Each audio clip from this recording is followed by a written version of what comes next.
Oh, me neither.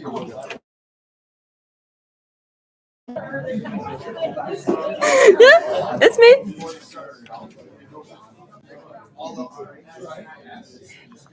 Should I go? Good evening, everyone. My name is Mathilde Champagne, and I am a student in this year's Freedom Seminar. Welcome to this evening session. It is my honor to introduce the president of Northwood University, Dr. Ken MacDonald. President MacDonald is an unwavering champion about the ideas that make free societies possible, and about how the principles of freedom, personal responsibility, and free enterprise shape the way we learn and lead at Northwood. He spent his career studying what makes higher ed organizations thrive, and he has spoken around the world about how strong values and principled leadership can transform institutions and communities. That perspective has guided him as Northwood president, where he challenges students, faculty, and staff to think critically, act with integrity, and embrace the responsibility that comes with freedom. President MacDonald often reminds us that freedom isn't something we can take for granted, but it's something we must protect, defend, and pass on to the next generation of leaders. That's why his voice is such an important part of this Freedom Seminar. Tonight, he'll share his presentation, Stewards of Liberty, the Northwood Idea through the lens of Hayek's road to serfdom and Rockefeller's faith in the individual. Please join me in welcoming Northwood University President, Dr. MacDonald.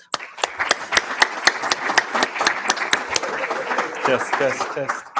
Merci. Thank you. I think this mic is on.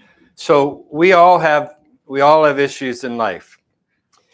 Two of mine are probably obsessive compulsiveness. It's going to be really hard for me to look at that painting over there crooked. That's number one. Number two is attention deficit. Anybody that walks in here with a Montreal Expo shirt needs to be honored. What's your name? Who's wearing the Montreal Expo shirt? Somebody there. There you go. I have one just like it. Thank you for being here. Thank you all for being here. I'm looking forward to sharing some thoughts because this notion of freedom, Mathilde, as she mentioned, is actually really important to me. And so we have a number of people I want to thank, first of all. The first one is Dan is behind that door. Dan was over here earlier with Dale and getting all this technology set up. Hey, gentlemen. That's number one. Dr. Tokarev, Dr. Benzakri, thank you for continuing on the Freedom Seminar. When I came to Northwood, I heard about this. It was one of the things that was really attractive to me is imagine a university for decades talking about freedom. And you're going to see really quickly how important it is to me. So when I was asked to do this presentation, I think it was January, it was snowing outside, and I said, Alex, when is it? And he told me, not till September. And it sounded like a really, Dale, I'm sorry, Dale, I didn't see you there as well. Dale has been, how long have you been part of the Freedom Seminar, Dale? Since 1999. 1999. So thank you as well for doing that. So what I thought I would talk about is really about you, the students, and how important a role you have in the society right now. Because I'm worried about what I see, and I'm going to talk a little bit about that today. I want to share some of my biases, though. I remember us sitting when I did my MBA a long time ago up in Ottawa, Ontario. And we were one or two classes into an economics class. And the way the professor, he was probably one of my most favorite professors, lots of really interesting debates, really well prepared. But I just wasn't on the same wavelength as him in terms of some of his examples that he was giving around, I think it was macro. And so I got to know him quite well. And I heard that afterwards that he graduated from LSE, London School of Economics.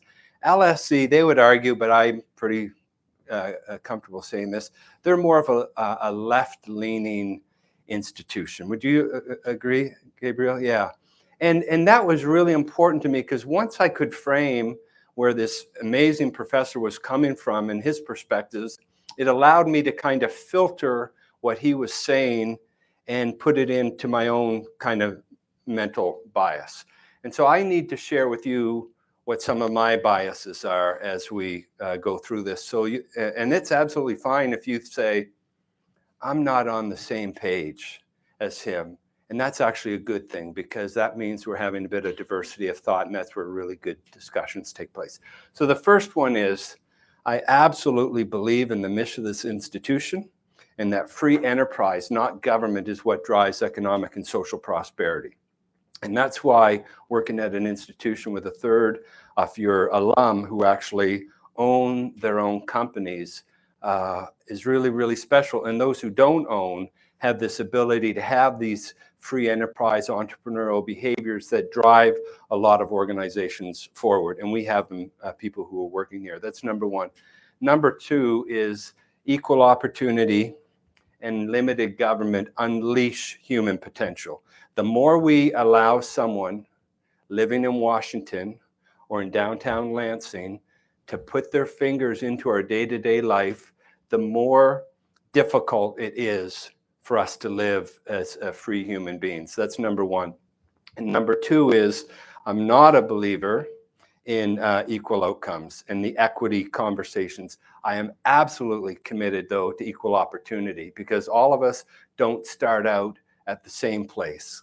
And by giving that hand up to people, it's why Mary Ellen and I, all of our gifts are back to the places that we've worked, are always wrapped into scholarships, because there are some people who don't start out the same place. They're smart, they want to work hard, they just need a hand up. But if we expect everybody to show up at the same place, that's why I'm not a basketball player.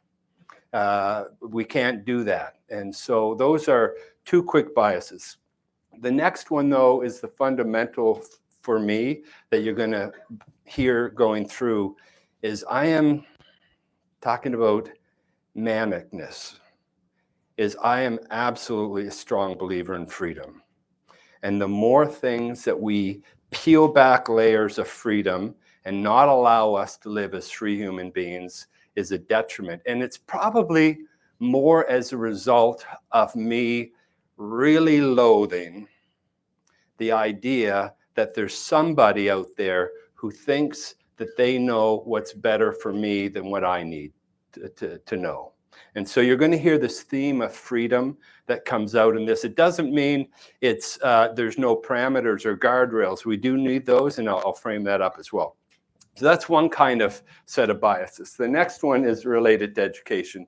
Is I absolutely think, as someone who studies higher ed, who's been in it a long time, many of my colleagues in other institutions will say I'm off base here, but I think we're adrift as a group of institutions, that we are drifting away from what we were meant to do, and it's consumed by all ideology, it's consumed by student debt and distractions on campuses that are not relevant to what it is that we should be doing on this on campuses today, and failed promises. And I'll have some data behind that. Northwood, on the other hand, we are rooted in the things that you know well about, that we wrap around the Northwood Idea: liberty, personal responsibility, and faith in the individual. You're going to hear a little bit talking about individualism, lots of different definitions of what individualism is. I land on one set of definitions, but I do deeply believe in you. Every single one of you, particularly the students, I like to say you have a heart, and you have a hope, and you have a dream, and our job is to unleash that. And my quest, come on in, my quest is, I'm 62 now, and life is going really fast, and people around us are not as well as they have been in the past. And so what it's come to realize is life is short, and if you can think of an analogy of living in a sandbox, that's your life. And you need to determine who's in that sandbox with you, and never let someone else determine what creativity or innovation you're going to do in that sandbox. When you allow other people to take over that and bring you down, because human beings have this really unnecessary way to bring things down. I was asked once, I was on a panel on a stage like this, and they said, what is the personal trait that you don't like the most? And people said, oh, sometimes lying, sometimes, etc. Mine is envy. And the reason it's envy is because the person you're talking to or with, you don't actually realize that they don't want you to be successful, this notion of envy. So those are part of my biases today on education writ large. And the second part is, what is the outcome of that? I think that we now have a generation of young people who are disillusioned, they're underprepared, they have fewer tools to go out and be successful and to build rewarding lives or contribute meaningfully to society. We just finished Auto Show. And all of you who participated in that, I just want to thank you. And the best thing that I took away from Auto Show, besides good weather and look, any football players here, I should never, ever, I won't do it again, guarantee a win. I was under a lot of pressure there, but we did win. But the big takeaway for me were the amount of employers who came to us, and Murray and Kristen and others, and their biggest request is, how do we get more Northwood students, right, Bella? You heard it all the time. And there's something different about you. Those who are in your first year, you might not have the code cracked just yet. Those who are visiting, haven't been here too long from beautiful faraway places. By the time you're finished here, we hope that you're transformed and you will actually have, you'll be in high demand, you'll be ready to lead with principle and purpose, and you're prepared to serve as what I'm going to talk about tonight is America's stewards of liberty. So that's where I want to go. And I'm going to take you through the lens of four individuals. I originally just talked about these two, but I had the opportunity, Mary Ellen and I are trying to visit all the presidential libraries. So not long ago, I went to the Reagan Library, and unbelievable if you have a chance to go to that library and listen carefully and read the things that President Reagan talked about in terms of freedom in this country. And I'll talk about another incredible woman. So all of that talk is wrapped around what I'm going to refer to as stewards of liberty. So what I need you to do is, I'm from the east coast of Canada. I grew up on the ocean in Nova Scotia, and I'd like you to kind of mentally put yourself in a frame of mind to leave what I would call as the safety of the shores. We never discover new land or islands by sitting our boats in these safe harbors, and venture out with me just for the next 35 minutes into deeper waters. Take your mind into a different place. And Mary Ellen and I were in Sitka, Alaska, and what a beautiful place that is. So this time together will go quickly, but I'd like you just to kind of unleash your thinking about the art of the possible and venture out into deeper waters with me. So there's four themes I want to talk about here.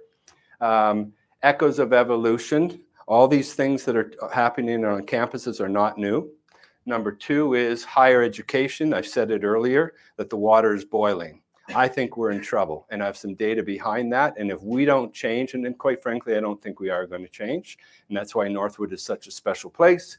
Number three is just to talk to you about just 4 champions of freedom, and I could have put 40. But I'll just talk a little bit and have some multimedia around that. And finally, around the Northwood Idea, those timely sets of principles that we think by the time a graduate of Northwood, it's hardwired in the way you think and act, and it will allow you to make our communities better places to live, quite frankly. Okay, so let's talk about echoes of evolution, the long arc of higher education. This is something I talked about with a couple people here in Alaska this year, and it's going to start here. Look, these are from the last 3 days, not 3 years, 3 days on higher ed. People are concerned. Everything from America's campus left is hateful to referring to Charlie Kirk's killing and onward. And so my point is, all of that is not new. Let me give you an example. This young man, William F. Buckley, wrote that book when he was a sophomore and junior at Yale University. Back in 1951, he was still a student. The faculty hated the idea that he would produce this book. But in that book, when he was much of what the ages, or younger than some of you here in the room, he was concerned back in 1951 at Yale that institution was largely influenced by left-leaning professors who exploited this thing called academic freedom in order to advance their ideological agendas.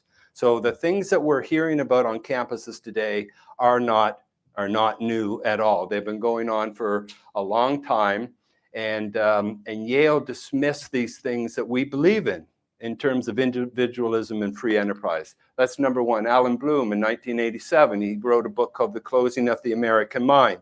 And in that, he felt what was happening on campuses, where antagonists seemed to no longer listen to one another. In other words, I like the Boston Bruins, you like the Montreal Canadiens, we're going to hate one another and not talk to one another. That's an analogy of what's going on campuses today, that we are shutting down debate.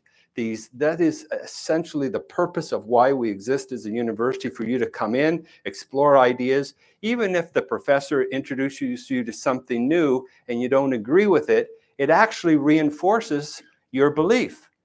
And maybe in there you leave thinking, I never really thought of it that way. And you've learned something else. So 1987, we were having conversations shut down. That's a long time ago. Fast forward, a book that I read back in 2016, Passing on the Right. These two professors went out, they interviewed a lot of university professors, and there is a clear set of evidence about that anyone that holds any form of conservative ideas on campuses today are stigmatized and shut down by their peers. The good news is those same authors said that we can overcome that. You need professors with some courage. Let me just pick out and share with you a few things just over the last couple of days that I printed out here. So, Wall Street Journal yesterday.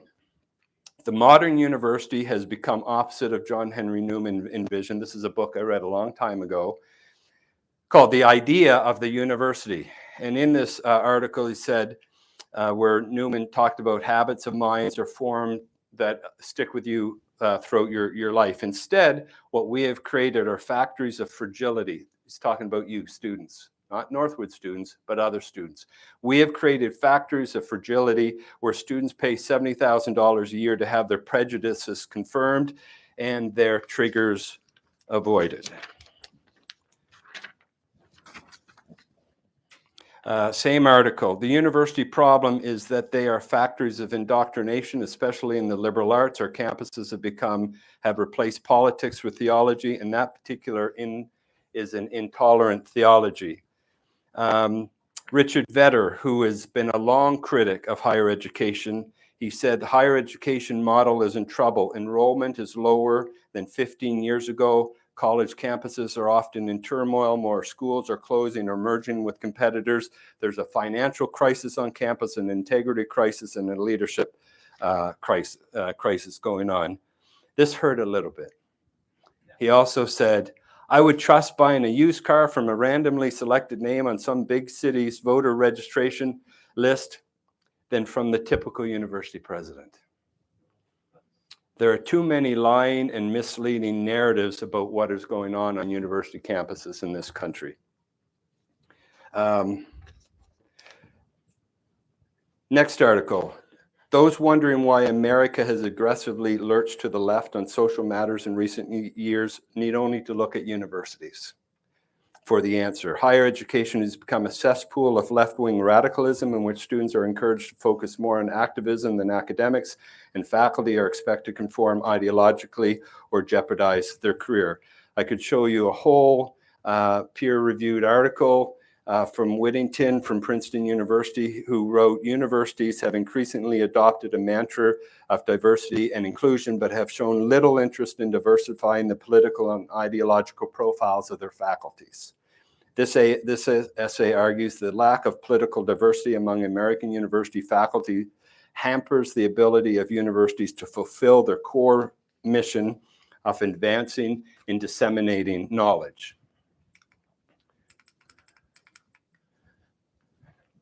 I pressed the button, didn't I? Yeah. Let me just go back here. Gad Saad was on our campus. Some of you met Dr. Saad. Some of you maybe studied with him. And his new book is coming out called Suicidal Empathy. But he talks about the ideological diversity leaves students unprepared for intellectual challenges. Arthur Brooks was on our campus twice. In fact, Love Your Enemies was one of our OmniQuest books that some of you may have had. When Dr. Brooks was here, he left the American Enterprise Institute to go to Harvard, and he said, I was a diversity hire. Dr. Brooks is a white Catholic man. And I said, what do you mean you're a diversity hire? And they realized that that historical university had a strong, strong weighting of having faculty members who only espoused center-left and far-left ideas. So he came in as a conservative, as a token conservative, to try to add to their portfolio. And Victor Davis Hanson warned us that universities can return to the original mission of why we exist, and by offering rigorous, meritocratic, interested education, or continue as they are, ensuring only further mediocrity, public dislike, and eventually irrelevancy. So the first phase is, my conclusion is this: that arc of what we're seeing on campuses today has been around for a long time, and universities have been shaped by long cultural, student to technological shifts, not sudden events. And the challenges that we see on campuses are deeply rooted. It is going to be a significant change to see these changes occur in the years ahead. Number two is, so what is the result of that? And I describe it as the water is boiling on campuses today. What are some proof points behind that? And I could talk to you all about these things, about enrollment issues and practical learning and digital transformation, but I'm going to focus on just a few things. The public confidence in what we do in higher education is in deep decline right now. In that you'll see those slanting down, and it's not just right wing or left wing. And I'm not even allowed to vote, and I don't like being labeled as anything other than looking at what the issue is and arguing it based on some of those principles that I talked about earlier. But if you look at the confidence level, just in the last 9 years, the rapid fall, that people are really concerned about these institutions that are supposed to drive our economies forward in terms of their confidence. Number two is, so what are those concerns? 41% say they're too liberal, they're indoctrinating students, the content is not relevant anymore, you're not getting prepared with the skills and knowledge and aptitudes that employers are looking for. The reason that I say that I love Northwood University students is because of your attitudes in life. Look, the technical aspects of what you learn in the class are going to change. And in fact, I know we have some finance majors here. We have accounting majors. A lot of that work is going to be outsourced and done by AI. You need to figure out how to fit into this new reality, and you do it by being responsible, being able to work with one another, waking up in the morning saying, I need to work hard if I'm going to succeed. I'm going to work with other individuals. Those are the deep benefits, I think, of coming to a small university like Northwood, where you're literally handed the keys to run the auto show for the weekend, and the rest of us can take the weekend off. So you don't know it yet, but you are a remarkable group. And it's why we have people sending their private jets to Northwood to hire you every year. Next, so what is the outcome of that? President Obama wanted to increase significantly the number of people when he was in power in his administration. And what has happened in the last several years since 2010? We've actually lost 3 million people going to colleges and university. It's too expensive. It's not relevant. I can't get work. I'm going to do things on my own. That's a problem. And what is the result of that? One of the reasons is this notion of predictable progress is no longer in place. It was always the case where you could invest in your education, you could go out and work hard at the university, and you knew that you were going to get employed. The percent of young people 18 to 26 unable to get employment right now in this country is staggering. And I juxtapose that. There's no guarantees in life. We don't guarantee you're going to get employment at Northwood, but I juxtapose it when we continually have employers saying, the biggest issue I have with Northwood University is you don't have enough graduates. We need more of what you have here at Northwood. And so my conclusion is higher education is undergoing the biggest shakeout that it's ever had in its history. What are some examples of that? Well, just since 2015, all of these colleges and universities have closed in Massachusetts, all of these in Pennsylvania, all of these in Ohio, all of these in Michigan. You recognize some of those. We have a good hockey player because of Finlandia here. New York, and the list goes on. 500 institutions are no longer functioning because of a lack of those things that I talked about. So the shakeout is actually undergoing the reality right now. The third one is, let me just shift now to champions of freedom. So if that's kind of what's happening at Northwood, and I want to take you to end this discussion by saying how important you are and your opportunities are endless, let's just talk a little bit about some beliefs of how do you make our societies more prosperous. So the ones I could take you way back, Pericles and Cicero and Erasmus. I had to throw in someone from the Netherlands for you gentlemen, talking about I'm a lover of liberty, and I will not and I cannot serve a party, and the other examples. But you could go back into happiness depends on being free, and freedom depends on being courageous. These are things that had consumed people over 2,000 years ago that we believe here today. Let's just fast forward into a little bit more currency. President Lincoln, those who deny freedom to others deserve it not for themselves. Rose Wilder Lane, no state, no government exists. What does exist is a man or men in power over many men. And she spoke eloquently about not allowing the powerful elites to control what it is that we want to do in our lives if we're going to be happy as human beings. And finally, I think one of my favorite economists, Thomas Sowell, God love me, still living, he said, freedom is unlikely to be lost all at once and openly. It is far more likely to be eroded away bit by bit, etc. This is what's happening today in our lives, is that we used to be able to live with these sets of freedoms, and someone said, well, we'll just take that little bit out. And the next thing, someone said, well, we're going to have a law that says if you're going to braid hair in Michigan, we're going to create a law and you're going to have to go to school for that. We're going to rip that little piece of freedom out. And we're going to add something else until the end of it, there's very little left.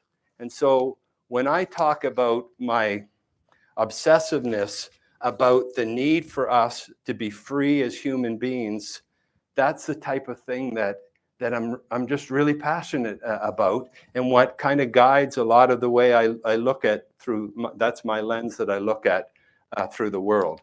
But what I want to do is talk about 4 voices of freedom. President Reagan, Ayn Rand, John Rockefeller, the son of the tycoon, and where we all started here, and that is F.A. Hayek. And so I'm not an expert on any of these. We have people in this room who are experts. I did do a lot of reading on President Reagan. This is one of the many books that are written about him. And the reason I just wanted to go back there before you see a short video, he said, freedom must be fought for and protected. Or one day, we will spend our sunset years telling our children and our children's children what it once was in America when we were free. This, I tried to put this video in. The first word is missing. It starts with freedom. It'll make sense to you. It's a short video from an incredible president. And it's never more than one generation away from extinction. It is not ours by way of inheritance. It must be fought for and defended constantly by each generation, for it comes only once to a people. And those in world history who have known freedom and then lost it have never known it again. Knowing this, it's hard to explain those among us who even today would question the people's capacity for self-government. I've often wondered if they will answer, those who subscribe to that philosophy, if no one among us is capable of governing himself, then who among us has the capacity to govern someone else? Using the temporary authority granted by the people, an increasing number lately at all levels of government have sought control even of the means of production, as if they could do this without eventually controlling those who produce. And always they explained this as necessary to the people's welfare. The deterioration of every government begins with the decay of the principle upon which it was founded. This was written in 1748, and it's as true today as it was then. Government is the people's business, and every man, woman, and child becomes a shareholder with the first penny of tax paid. With all the pro chart is not an easy one. It demands much of those chosen to govern, but also from those who did the choosing. And let there be no mistake about this. We have come to a crossroad, a time of decision, and the path we'll follow turns away from any idea that those in government, those who serve government, are omnipotent. And this path is impossible to follow unless we have the collective wisdom and genius of all our people. Along this path, government will lead and not rule. It will listen and not lecture. It is the path of a creative society. And so if you've one person who you want to study a bit about freedom, it would be President Reagan. And the things that he ended there with, I think, will allow you to be more successful in your life. If we could, look, we need government, we need them for laws, we need to have structure, we need to have safety. Those are the guardrails.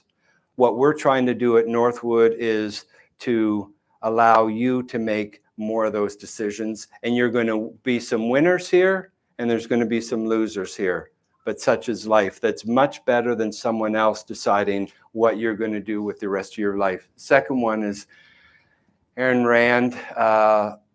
Some of you may have read one. I mean, she's wonderful storyteller. This is not the version that I read. Mine is much, I can't read without writing in it, but that's one that is.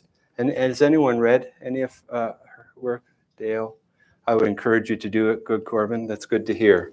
So let's just take a second. Is libertarian, I believe her concept of individualism, but capitalism is the only social system that recognizes and protects individual rights and forbids the initiation of force. Human life and happiness. Have you noticed a lot of authors are talking about happiness these days? Because it's a problem. It's a pandemic that some reason people aren't happy anymore. And so years ago, she said, human life and happiness thrive only when one embraces reason, personal responsibility, and freedom, the things that we believe here at Northwood. Objectivism. It's a guide to living here. Developed by this writer. Wondering who needs a philosophy? She answered that. To deal with real life, we need a view of the world and our place in it. Now, some people have strong opinions on objectivism. It's a philosophy that's controversial because it advocates selfishness and says altruism is evil. But we'll get back to that. Rand's philosophy looks something like this. It starts with the idea that reality is objective. The universe is what it is, not what we want it to be. And wishing otherwise won't make it so. Next, it states that our reason is all we have and all we need for understanding the world around us.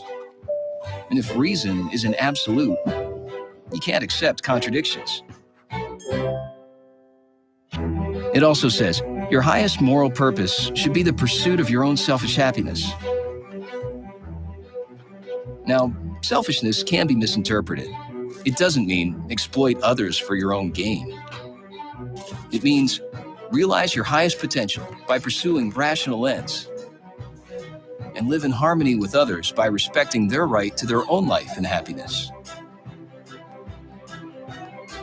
The result of this philosophy is a life of reason, purpose, self-esteem, a philosophy for living on Earth. If you know that this life is all that you have, wouldn't you make the most of it?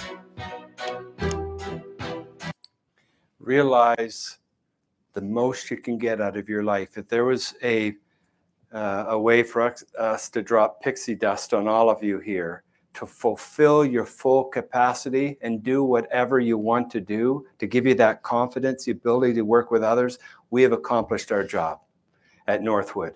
And it's all tied back into the Northwood idea. John Rockefeller was the son of Rockefeller, the industrialist. He was the richest man in the world. He was a tyrant. And his son wanted to change the way people felt about his family. He started to give back into the communities, not through higher taxes, but through gifts and philanthropy. He and their family and foundation decided, where are we going to put our money to allow the community to prosper?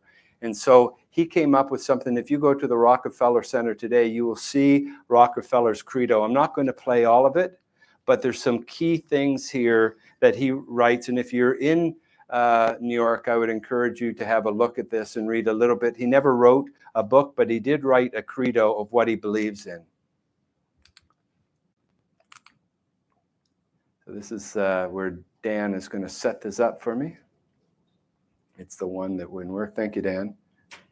Supreme worth of the individual and in his right to life, liberty and the pursuit of happiness. I believe that every right implies a responsibility, every opportunity, an obligation, every possession, a duty.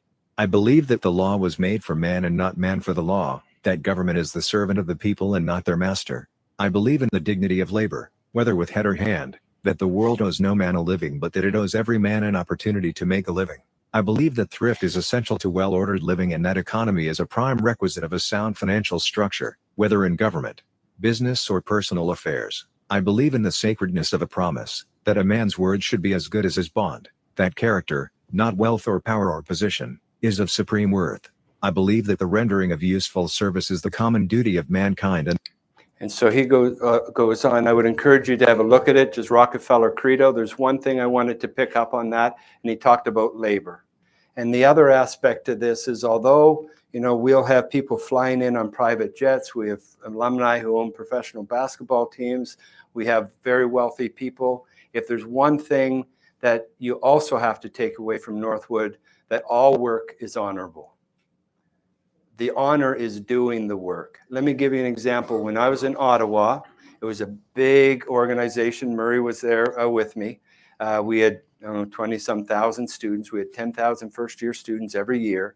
And we said, we need to speak to the students about what is it that you need to make your experience here at this institution better. I thought, better computers or different kinds of approaches to faculty, more modern programs. The number one thing that 7,000, those who have studied some research, that's a big sample number, makes it reliable and we think valid. 7,000 students filled out this survey. And what they said was, you can make our experience here better if you, and they were this was number one. It didn't go 1, 2, 3, 4, 5 and went number 1, 2, 3, 4, 5. The number one thing they said was, could you please clean the darn bathrooms? They're disgusting. So when I start thinking about what work is valuable and honorable, there's no one who was cleaning those bathrooms who were in grade 6 or 7 that says, one day I aspire to do that. But it's critically important. So as you leave Northwood and you lead with integrity and purpose that I talked about, you need to understand every single one of us play a role if we're going to make these communities prosperous, not just economically, but socially, and people feel part of it. Last one is Hayek, and it's really, look, he came out with this amazing book. This is more like the book that I read that I can't help myself in terms of, I guess they call me a kinesthetic leader. Actually, I realized, honey, where I found, I like to study Buddhism, so I found a tree that came from the original Buddha, and they let me take a leaf, and I didn't know where that leaf went. That's called distraction. So anyway, this is the book, but what made this book famous, Gabriel, you would love this. Here, you know what? I'm going to give it to you. This is from 1945, Reader's Digest. You're welcome. 1945, Reader's Digest. I found that on eBay. And at the very top, Gabriel, what does it say? On the on the Hayek quote at the very top on the first cover. One of the most important books of our generation. One of the most important books of our generation, and it's that book. And it's as relevant today as it was back in 1945 when somebody paid 15 cents for that read. Do you guys even know what Reader's Digest is? Some of you? Okay, so this is really where this entire freedom seminar wanted to go with Dale and Alex and Gabrielle. But liberty not only means that the individual has the opportunity and the burden of choice, it also means that he must bear the consequences of his action and will receive praise or blame for them. If there's one aspect of the Northwood idea I most believe in, it's personal responsibility. That you're going to earn it or you're not going to earn it. And let's just see what there's The Road to Serfdom, and he's written lots of other things. Some would say this might be even his better book, and goes on and on. Those are three that I have happened to read that I found fascinating. And let's just see on Hayek. Hayek, and why was he a hero of liberty? Friedrich Hayek was a renowned economist born in Vienna, Austria in 1899, celebrated for his contributions to economics and political philosophy, deriving from the Austrian School of Economics. He championed free market capitalism and critiqued socialism. Hayek, alongside Gunnar Myrdal, was awarded the Nobel Prize in Economics in 1974 for his groundbreaking work on price signal theories and the interplay between economic, social, and institutional phenomena. Educated at the University of Austria, Hayek earned doctorates in law and political science before furthering his studies at New York University. His early academic pursuits laid the groundwork for his future theories. In 1927, Hayek founded the Austrian Institute for Business Cycle Research. He later joined the London School of Economics and moved through prestigious roles, influencing economic thought across Europe and America. Hayek's experiences in World War I deeply affected him, steering his academic focus towards economics to prevent future conflicts. His international career path reflected his diverse influences and contributions. He was honored with the Nobel Prize for his innovative analysis of money and economic fluctuations, marking him a key figure in the 20th century economic thought. The Road to Serfdom, Hayek's seminal work, critiqued the rise of fascism and socialism, drawing from Alexis de Tocqueville's ideas. This book reached a wide audience, emphasizing individualism and classical liberalism. Hayek's bibliography spans various topics, including individualism, capitalism, and the structure of the mind, showcasing his broad intellectual pursuits beyond just economics. Queen Elizabeth II and Prime Minister Margaret Thatcher recognized Hayek's contributions, awarding him in the Order of the Companions of Honor. He also received the Presidential Medal of Freedom. Hayek's Nobel Prize was in recognition of his theories on money and economic fluctuations, a testament to his significant impact on economic science. Hayek firmly believed in the power of free market capitalism to foster creativity, innovation, and prosperity, critiquing Keynesian economics and socialism for their limitations on economic freedom. Definitely a capitalist, Hayek's advocacy for free markets was a cornerstone of his economic philosophy, positioning him against prevailing 20th century economic policies. Hayek's legacy as a pivotal social theorist and political philosopher is underpinned by his theory on the role of price signals in economic planning, earning him a Nobel Prize and enduring influence in economic thought.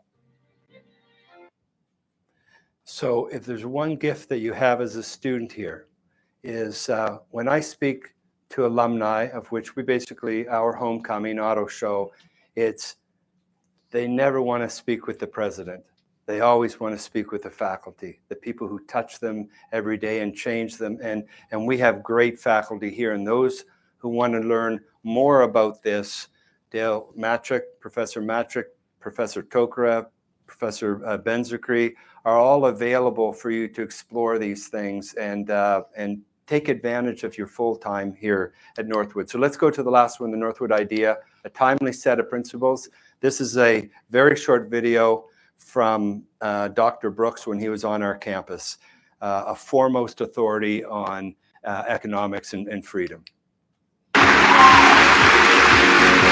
What a wonderful opportunity it is to see this great university, this famous university with wholesome, good values that want to help America save the world. I'm so delighted to be here. I'm really honored to be here and to be with all of you. You'll notice that I took special care in my wardrobe today. I'm wearing your school colors because I wanted to be one of you today. And I want to start by telling you why I want to be one of you. This is a well-known place, and you stand out in higher education today because this is a place dedicated to lifting up the country and lifting up the world with the ideas of a free society, with the ideas of free enterprise. In the time since I was a kid and today, poverty in the world has decreased by 80%. 2 billion of your sisters and brothers have been pulled out of starvation level poverty. What did that? United Nations? International Monetary Fund? The World Bank? USAID? No. 5 things pulled 2 billion of our sisters and brothers out of poverty since I was a kid. They were globalization, free trade, property rights, the rule of law, and capitalism. Entrepreneurial democratic capitalism, which is espoused and embraced by you. You are saving people around the world who need you because of your values. Why do we need Northwood University?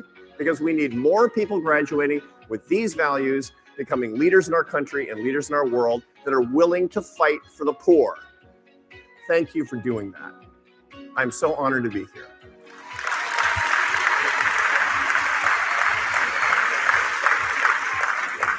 And for those of you who are supporters of this university, I want you to know that we're paying attention to this all around the country, and this is a great investment.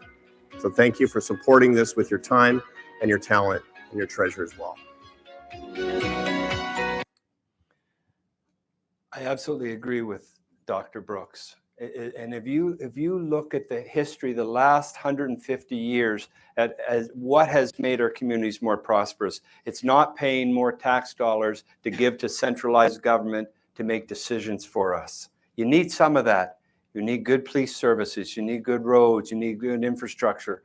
But we really need more people like you who have those ideas to go out and start to drive things forward. I've been in places that are communist, and some days I think they're more capitalistic than we are in terms of taking risks and chances. So we have a choice to make. This is Mary Ellen.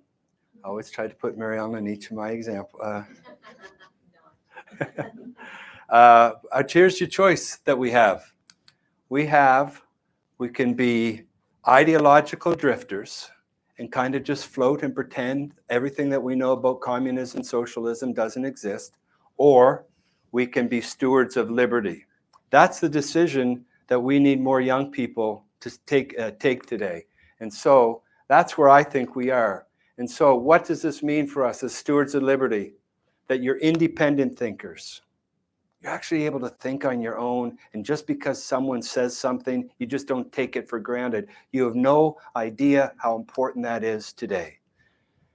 That you're defenders of free enterprise, that little barber shop, that little bakery, someone who wants to come in and clean your house. All that work is noble. That's free enterprise, and they're living their own dream. Champions of individual dignity, leaders who are recognized that liberty is both a right and a responsibility. These people who talk about, it's my right to do this, I absolutely disagree with that. Okay, let's just think that out for a sec, because for every time someone says they have a right, what they're doing is actually throwing that back on someone else and saying they have a duty to uphold that right. Give me an example. I have a right to be married. I have that right to be married. So I'm going to pass that right. I'm going to throw that duty over here. There's someone saying, well, that means I have a duty to marry him. That's not good, right? So some of these things of liberty and freedom are really, really important in what we believe in. Number 2 is stewards of liberty, trust in people and not central planners. Imagine, look, when we had a flood here in 2020, May 19th, I believe it was, and we had 30 billion gallons of water come across this campus. Here's how I knew Northwood University was a different place. Within 2 days, and by the way, the governor had sent us all home because of COVID. So on this campus, as president, I had never dealt with a flood like that before. And people said, oh, that must have been different. It actually wasn't that difficult, because what happened was magical. This notion of people, not someone in Lansing, telling us how we're going to solve that trouble. And literally, Kristen, remember, hundreds of people showed up on this campus, students like you, alumni, faculty, people in the community. And magically, they start tearing down drywall and fixing up this place, because when I was in a boat on the minor parking lot, looking at a car underwater with a reporter from the Detroit News, she said to me, what are you going to do? And the only answer I had was, we have 100 days to get ready. Students are coming. They're coming back. And so stewards of liberty means that we trust in people. We believe in you to be able to do this stuff and get things done. Number 3 is that you understand that freedom is not abstract, that it's a vital condition for prosperity and innovation and human dignity. 70% of the people on this planet today don't live freely. That means that they have a tyrant telling them how they should spend their lives. We're so lucky to be in this country, and the one that's still fighting for freedoms for us. And so my final bias is this. I started out with some biases, and I'm going to end by saying, by championing freedom, certainly by me believing in it, living the Northwood idea, and cultivating free minds, that's you, instead of ideological conformity, that you all have to think the same way about things, the Northwood community remains stewards of liberty rather than an obstacle to liberty. And so my ask for you is collectively embrace the Northwood idea, but you think about it yourself and you make up your own mind. And collectively, let's continue to serve this country as stewards of liberty. So thank you very much.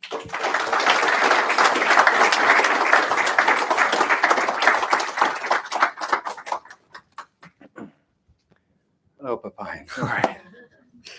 Thank you, President MacDonald, for sharing such valuable insight of the Northwood idea through the lens of Hayek's Road to Serfdom and Rockefeller's Faith in the Individual. One big applause for President MacDonald. I am Pepijn Begane and a student from the Freedom Seminar class. You may think where I'm from the Netherlands. That's why the accent's there. And now I would like to open the Q&A questions that we prepared as students from the seminar class. And if you have any questions, don't mind to ask. Feel free. I have a microphone somewhere where I can go around. Alex, great. So be easy questions. Papine, we spent time with his mom and dad. His dad's an alum of Northwood, so what a blessing it is to have his son here with us. So 30 years later. 30 years later, yeah. It's a good impression. I'll pull up his transcript for him and we'll sit down, okay? No, I would not do that. The first question I had for you is, how should we balance government regulations of business with the protection of individual and economic freedoms? How do we balance government regulations? Well, what I found in life gets easier if you kind of figure out where you're going to plant your flag. What are you going to stand for? What are your principles? And that's why when I talked about my biases up front, I think you probably heard some of those. So I'm going to lean towards the less government regulations and intervention, the better, that allow you to go out and do the things that you want to do, as long as we have things covered, like government regulations and laws are in fact important. How are we going to make sure that things are done safely? How do we make sure that someone does not have full control over someone else? So just generally speaking, I think that one of the inhibitors to our prosperity is an overabundance, oversight, and regulations, burdensome regulations by government on people. Have any of you ever started a company? How, Bella, and what's your name? Zach. Zach, so let's start with Zach and Bella. Do you mind talking a bit about how hard that was? Yeah. Yeah, come on. There's a microphone. How are we doing the mic? Oh, thank you. Yeah, come on up with me. How's it going, everyone? Test. Is it on? Is it work? There you go. Great. Yeah. So, yeah, as you see, this is my company right here. It's called A through Z Landscaping Services. Actually, I have my own sweatshirt. Back a little bit, there's a C. All But right, come on, hand. That's so- pretty good. So actually, started with my brother Andrew. Kind of just a little two young people in the neighborhood wanting some money, some love offerings. So we used to go around snowballing when I was younger. And we just asked for a love offering, you know. It's not really for money. It's just kind of go help out neighbors, you know, be that good neighborly young people. And so started going to business. And then my brother Andrew, he kind of got away from it, but I wanted to buy an Xbox. My parents wouldn't pay for an Xbox. So one summer I grabbed my dad's push mower and I went to my neighbor and I said, hey, can I mow your lawn? She said, sure. So she gave me $30 to mow her lawn. Still mow her today for $30. She's one of my best clients I have. Been over 5 years in business now. But so over the summer, I mowed her lawn. I saved up enough money. I bought my Xbox. I'm like, all right, well, look at this like this. And this can be somewhere. And so started mowing lawns. I'm up to 25 clients now, residential and commercial. If you guys ever need your lawn mowed, let me know. And so, yeah, I work with some people. I have some employees and stuff. And so I just kind of still figuring out how to run a business. The accounting side of it, but they're also client side, talking to people, meeting with people, customers and stuff, trying to get under realtors. Realtors are. So you've set up a bank account? Yes. All Got right. a bank account. Have you had to register your company? Yes. I have an LLC now.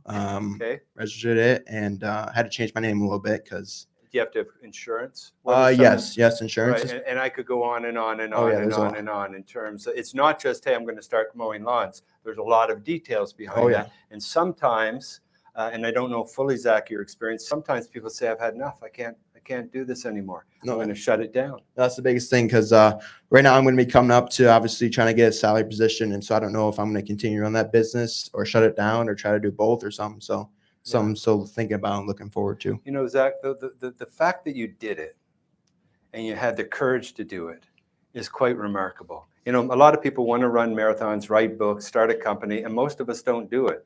We can't get by the idea. The fact that you've done it for 5 years is fantastic. So thank you. Awesome. Well done. Good job. Bella, do you want to? So I'm putting them on the spot. What you should not do in an adult environment is put people on the spot. So Zach, I appreciate that, and Bella as well. Yeah. So this summer, I've always had a passion for photography. It's just something that I really like to do. So this summer, just to kind of embrace that passion, I started an LLC, and my DBA is Smiley Studios. So I just own a little photography company. It kind of started by my sister saying, hey, you're taking my senior pictures because I don't want to pay for them. So that's kind of how it started. And I figured that I could do it for a lot of other people as well. So that's just something I started. And there have been a few times where I've asked myself, okay, why did you do that? You're in a little bit over your head with auto show and classes and everything like that. But I love it. It's a learning experience that I've really embraced, because once I leave Northwood and I get further into my career, one of my goals is to eventually own my own data analytics firm, as that's my major. But this is such good practice as how to get familiar with the process and the paperwork and the accounting side of all of it as well. So And so was it hard to set up an LLC in Michigan? No, Good, not at good. all. Good. It was actually quite Online? Yes. Perfect. It was quite easy. Some of the wording is a little bit complicated to get past, and that's super easy. And setting up an EIN number, that's super easy as well. So just getting to the point of like, okay, I'm going to sit down and I'm going to do this was a little bit complicated, but once you get there, it was pretty straightforward. That's great. So what's the name of your company again? Smiley Studios. Smiley Studios. Okay. Thank you, Bella. Thank you. Thank you. So I find it's a balance, you know, but generally, again, where do I plant my stake? It's to allow entrepreneurs to start, to thrive, not be encumbered. But at the same time, we need to know that this building is a safe one to live in. So there has to be some regulations around it. Of course. Yeah. Of course. Thank you. You're welcome. Are there any? I am hearing we have to close. So I guess I have another speaker who's going to. Alex, do you have one more question? Want to try one more? Just before you go? If someone has a question. Just in case. One question. If you don't have any, that's fine. Yeah, sure. We were told by 7 o'clock. Okay. We're a little over the limit. Yeah, that's more my fault. So yeah, thank you. Right. So I was wondering, what are your short-term and long-term views of Northwood? What are your goals? Yeah, great. That's a good question. The long term is, so the way a president works is you live on a 5-year contract. So I'm on that 9. In fact, mine happens to be 6 years. So I have 5 more years at Northwood. And so if I could read the front page of the Wall Street Journal, which I read every morning, I start with the opinions. That's what all of you should do. Start with the opinion side of the Wall Street Journal, because it will give you a perspective, left, right, centrist, and it balances your thinking. So that's what I do every morning. If I were to read on the front page of the Wall Street Journal, it would be something like Northwood University, small university in Michigan. What the hell is going on there? In that, why are they doing so well compared to some of this other data? Why are their graduates in such high demand? Why are young people, I mean, our incoming GPA this year is 3.51, pretty darn good. We're attracting good students. We're attracting them from around the world. That would be my long term. I mean, when I pass the baton, Northwood needs to be more prosperous, fiscally strong, academically strong. We're doing that under the responsibility and leadership of Kristen Stahauer. We're now, Forbes magazine said you are going to the school in the top 10% of the country, 4,500 academically. You're at the right place. Raising money, we're in the middle of a $100 million campaign led by Murray Kite. We're at 75 million. We want to increase the amount of scholarships in there. That would be a big success long term. Brian McLeod is balancing our budget. You know, this place is no debt. I have conversations with colleagues of mine across the country, presidents. They spend an inordinate amount of time figuring out how they're going to refinance their debt. We don't have debt here at Northwood. So that would be the long term. That's a long answer. Short term is just continuing to be known as America's free enterprise university and continue. I don't mean to pump your tires, but I love our students. You've heard me say it because of your character and you're ready to work and you understand success comes from working hard. It would be, how do we next year have more young people who believe in our values, who still believe in those things, so the Northwood Idea and the hope and heart and a dream, and they said, I'm going to bypass some of those big medallion schools, the brand names, and come here because of its incredible record, an incredible record of producing young people that employers want right now. So that'd be the short term. And if there was one thing I could do, it would be to make Northwood more affordable. That I know last year we had over 100 students who were accepted.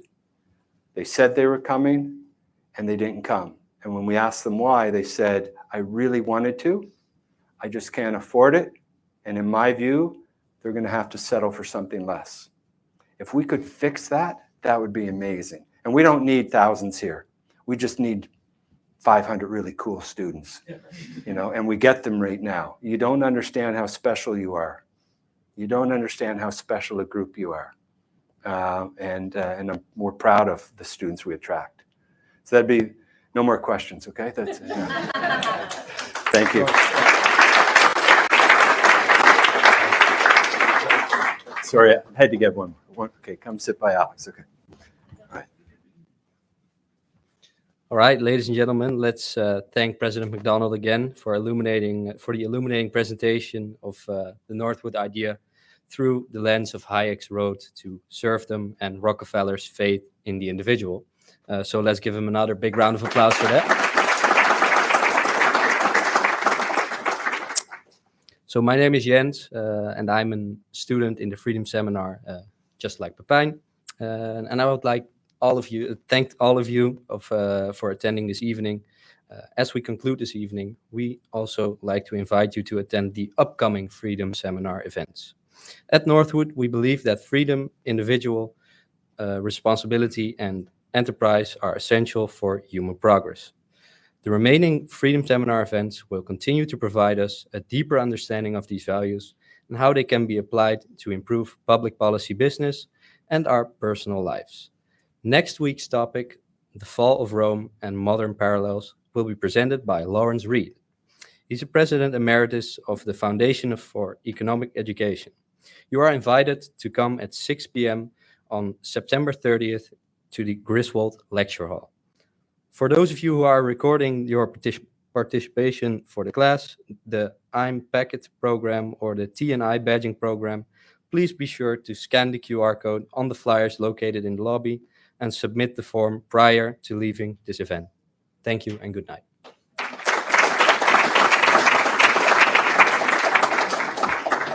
Now that we're off there, can I say one thing to all of you? You can't